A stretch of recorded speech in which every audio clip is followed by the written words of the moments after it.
What's up, my wizards? It's Dev. From Mtg, we like magic, and we got some Tuesday Dominaria spoilers for you, just in case you didn't know. There's going to be spoilers like every day, so I hope you're ready for that.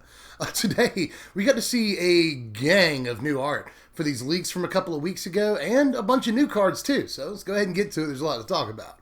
First of all, new art as usual, and I'm going to run through these because there's kind of a large quantity of them today. So I'm just going to briefly touch on all of these, but remember, if you want more information on any of them, just check out the leaks coverage that we did a couple of weeks ago. So let's go ahead and start off with Halar the Fire Fletcher. I still hate saying his name. It sounds kind of gross to me, the Fire Fletcher.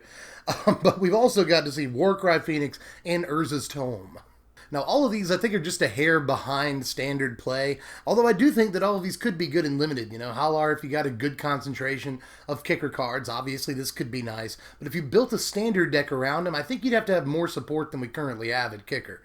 You know, we already don't have all the cards with kicker, but we also don't have a whole bunch of good cards with kicker, so I'm just not really sure how much support Halar actually has. Maybe he's a better commander in EDH than he would be in Standard or Brawl for that matter. We just don't have all the support for this ability. Warcry Phoenix is overshadowed by another 4-drop Phoenix that's already in the format and is 100 times better than him, so I'm just not too sure about Warcry Phoenix. Maybe if Rekindling wasn't in the format, this would see some amount of play in a really fast aggro deck, because it looks like it could go in a deck that wants to attack a lot, obviously, but the other Phoenix is just, again, 100 times better. I doubt this will ever see play, because they'll always be in Standard together. As far as Urza's Tome, this looks fantastic in Limited as a way to keep seeing more cards from your deck. I always like stuff like this in Limited, but it's more than a step too slow for Standard, I'd say. We also get to see On Sarah's Wings and Settle the Score. Speaking of limited cards that aren't good enough for Standard, obviously Settle the Score is just a crap version of Vraska's Contempt. That's not good enough, although it's going to be more than good enough in Limited. You'll pick up this card every time. And as far as On Sarah's Wings, I think this is a little too expensive for blue-white auras, especially when it does a lot of stuff that their auras already do for a cheaper cost.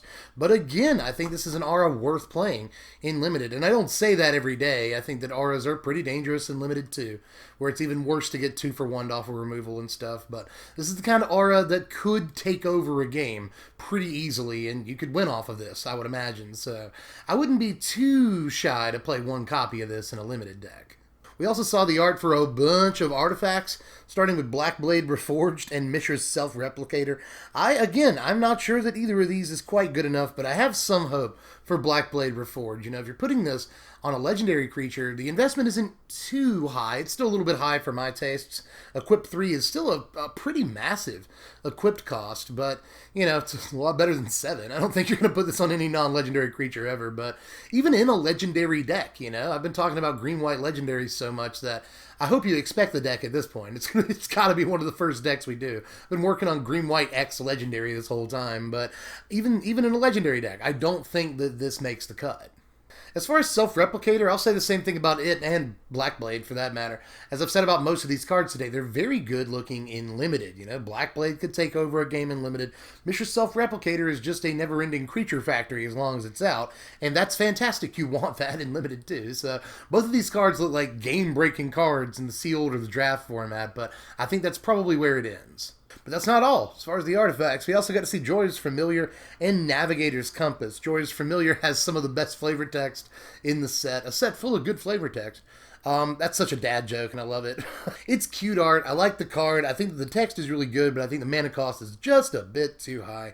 Navigator's Compass, however, I think is a slyly decent card. You know, in decks that are trying to play a large concentration of artifacts, or decks that want to improvise for whatever reason, you know, I think that this looks okay as a 1-mana piece that could fix your mana. In a Grixis deck, you know, Grixis Improvise is already a thing, and it needs very badly to fix its mana, so this could be a decent 1-drop artifact that fixes mana when you need it to, and taps for Improvise when you need it to. I think there's a lot of cool things about this, and one of the coolest things is that it costs so little to cast. You know, 1 mana, the price is definitely right, and decks that want to play a lot of small artifacts at the beginning of the game could play this alongside Renegade Map. I think the Renegade Map is probably the better 1-cost artifact when all is said and done, but I like Compass too. I think it's got a chance. Now, to finish off the new art for the leaks today, we got to see 3 different legends, because there's a lot of those in the set. Just law of averages, you're going to see some art for legends like every day. But in any case, here's Quinde, Pride Ephemeref, Whisper, Blood Liturgist, and Garna, the Blood Flame. First of all, Garna doesn't look half bad. She looks like a pretty good sideboard piece, maybe a 1 or 2 of sideboard piece. If you think you're going to be facing a lot of, sweepers and mass removal and stuff, she looks very good against that. There are definitely problems, but I do think it's at least decent anti-sweeper tech out of the board. As far as Whisper Blood Liturgist, this isn't as good as Hell's Caretaker. It's literally about twice as bad as Hell's Caretaker, but maybe you want a second Hell's Caretaker effect in your commander deck, and even better, now this can just be your commander. Your Hell's Caretaker can just be your commander.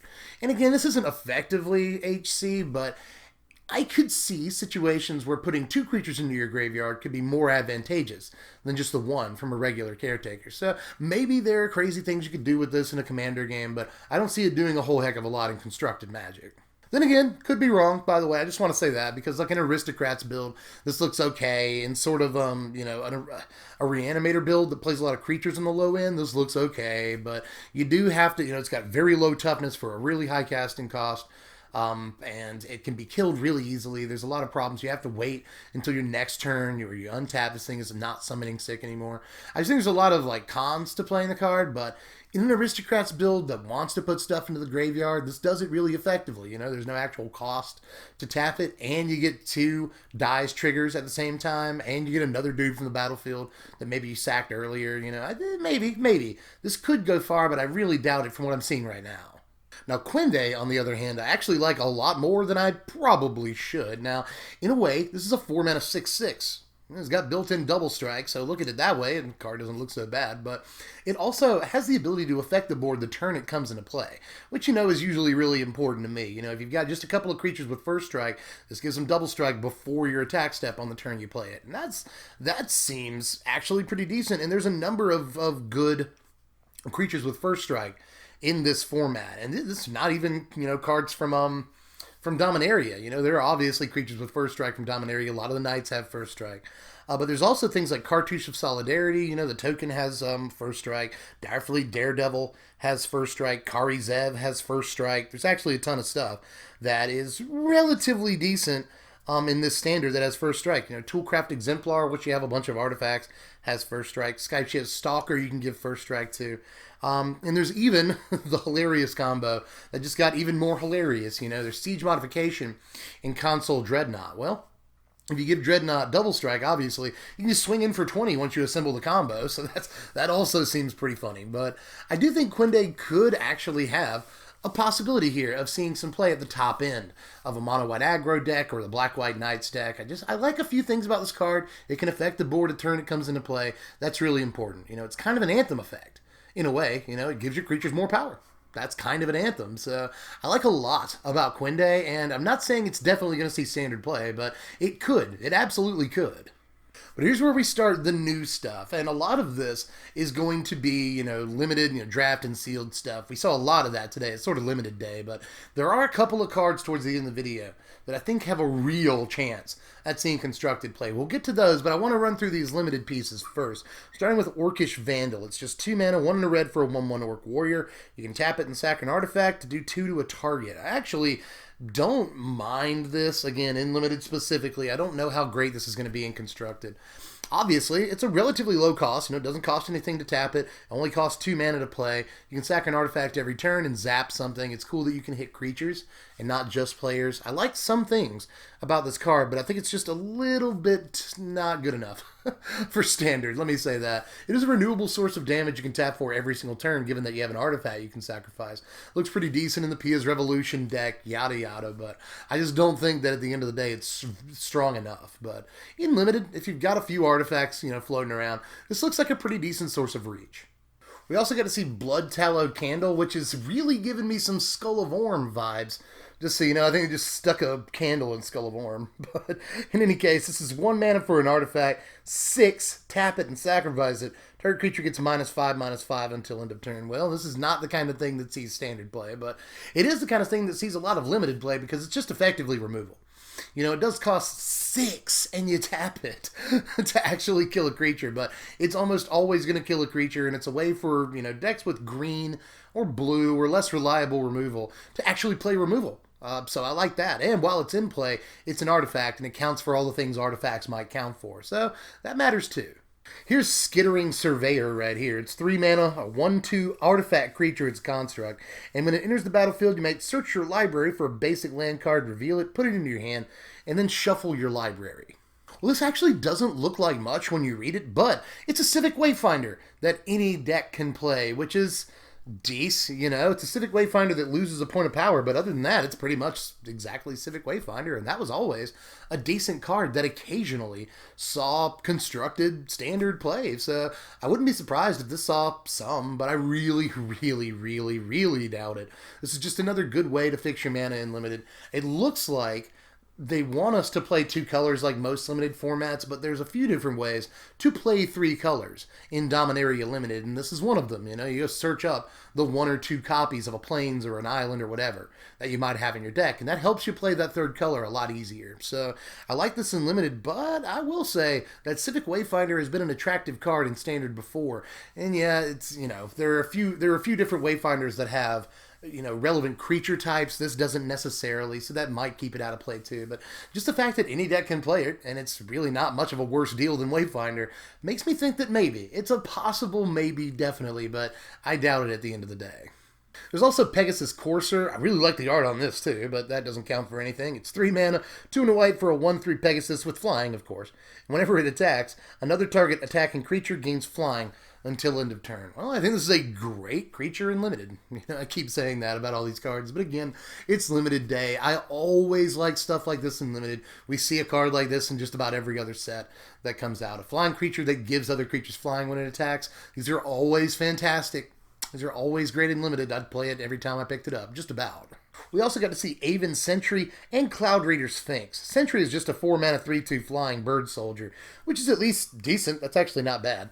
And then Cloud Reader Sphinx is 5 mana, 4 and a blue for a 3/4 Sphinx with flying, and when it enters the battlefield, you scry too. I definitely think this is the better card of these two, but these are still, you know, both relatively fat flyers that have a decent mana cost for their power toughness, you know. So I think you could play both of them, obviously, in Limited, but I like Cloud Reader a little bit, you know. Scrying 2 when it enters the battlefield is pretty good, especially when you get late enough in the game that you have 5 mana. You're probably running out of cards in your hand, you know, you need a little bit more gas, and this doesn't draw you cards, but it at least fixes your next couple of draws to where you're less likely to draw lands you don't need or crap creatures you don't want, you know. It just increases your chance of drawing something actually impactful that late into the game. So I like Sphinx an awful lot. I think it's got good stats for its mana cost, and the ETB is real. I don't think it's going to see standard play, even though it can go in the Unesh deck. You get a discount on it. I still don't think it's quite good enough. And I'll finish off the limited-only cards here with a couple of reprints. We got to see Divination and Baloth Gorger. Both of these are always, always good in Limited. Gorger is a beast, you know. It's not quite Territorial Allosaurus, but it is common, and that's a really big deal in a limited environment. Baloth Gorger is always fantastic. You know, decent value whether you cast it for 4 or whether you cast it for 8. If you cast it for 8, it can just straight up end the game. And Divination, with really swanky art, by the way, is also always good in Limited. You know, in your blue deck, you're going to want to play this. It's card advantage for 3 mana. That's usually more than good enough. But there's only 2 more cards to talk about today, actually. The first of which is Elfin Druid. This is 2 mana, 1 and a green for a 0/2 Elf Druid. You can tap it for a green mana, or you can tap it to add 2 green mana to your mana pool. But here's the catch. You can spend that only on kicked spells.